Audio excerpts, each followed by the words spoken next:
Well, let's talk about friendships for a minute. Here's how you know if someone's your friend.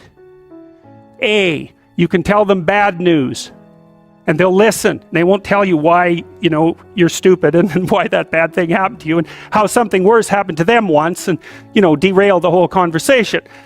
You can actually tell them bad news and they'll listen. So that's a good thing. And then this is a weirder thing.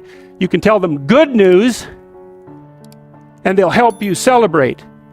And that's a really good way of deciding who you should have around you. Because if you have someone around you, something good happens to you and you're kind of afraid to even admit it because, God, something good happened to you. It's like, you let that be known and it'll certainly be taken away. So, you come out and you sort of tell someone half-heartedly that something good happened to you and they give you a whack and then talk about, the great thing that happened to them 3 years ago. Or worse, the great thing that happened to someone that they knew 3 years ago. It's like, go away from that person. They're not helpful to you. And they're not helpful to themselves either. And so you want to surround yourself, you got to think about this. You got to surround yourself with people who want the best for the best part of you. You can hang around with weasels and losers that are trying to pull you down to justify the fact that they're spiraling downhill as well. And the upside of that is you don't have to have any responsibility and you can all whine about how wretched life is, so that's pretty attractive. But I would say it's also a bad medium to long-term plan. And so it's acceptable and desirable to try to surround yourself with people who are facilitating your development. And you might say, well, I've got people around, I know them well, they're not doing that well and they don't fit into that category. It's like, what's your point?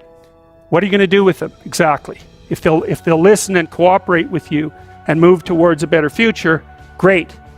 If they don't pay any attention and they keep doing the same damn things over and over and they're not going anywhere and it's painful, then maybe the proper thing to do is say, you just have your misery. I'll go off and have my life. And maybe you'll wake up at some point in the future and think that's a better way of being. Because just putting up with it is, well, they call that enabling, right? You put up with that sort of behavior, you're providing tacit consent for it and even tacit approval. It's like, it's a bad idea. You have, I would say, both the right and the responsibility to surround yourself with people who are good for the best part of you. Carl Rogers, who's a psychotherapist, great psychotherapist, I'd very much recommend his books to people, especially if they want to learn to listen, because he was really good at teaching people how to listen. He had this idea that what he would manifest towards his clients in therapy was unconditional positive regard. And I've always had trouble with that because you don't treat your children, for example, with unconditional positive regard. You mean, so no matter what someone says, you're saying, yeah, that's a good idea. Yeah, that's why it's tricky. Well, what he didn't articulate it, I think, as well as he might have. What you want to do is, for your child, is that you want the best for the best in them.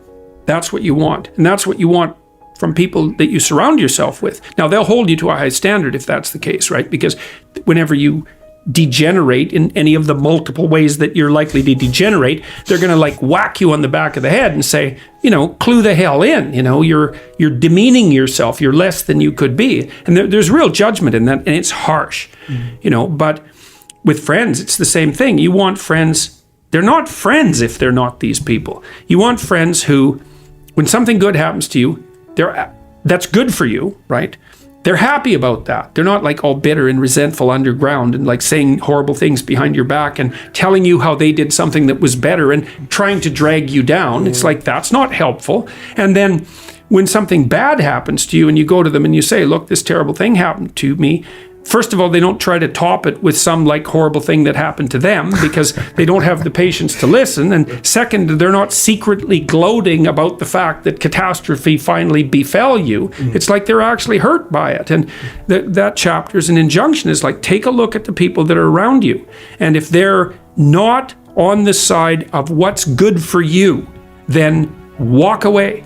Because, well, first of all, that's best for them too. If you put up with that, all you're doing is enabling it. It's well, it's okay that you mistreat me in a way that's harmful to me and everyone else. It's actually, no, that is not okay.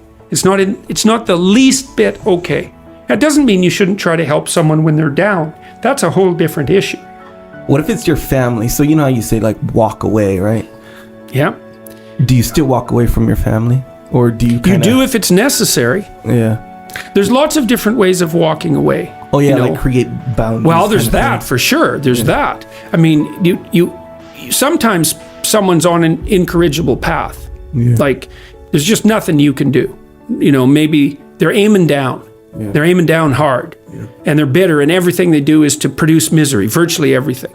And you have to detach yourself from that. It's like I always think about it from the perspective of a lifeguard. So if you're training to be a lifeguard, one of the things that you're trained to do is to approach someone who's drowning and panicking.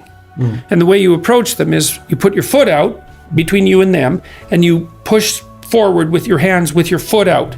And you basically tell them if they're flailing about, you say, look, I'm here to help, but you have to calm down. And then if they cling to you, like in panic, you push them away. You think, well, that's pretty damn cruel, because what if they drown? It's like, yeah, what if you both drown? That's like not helpful. You're there to rescue them. They take you down. You're both dead. It's like fail, right?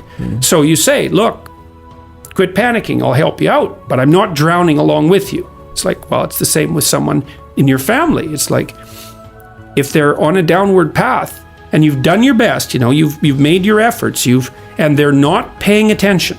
They're not changing. They say, yeah, well, I'll quit doing this. Yeah, I'll quit doing this. They tell you the same story over and over and over. It's a downhill path. You don't trust it. At some point, first of all, you stop offering your words.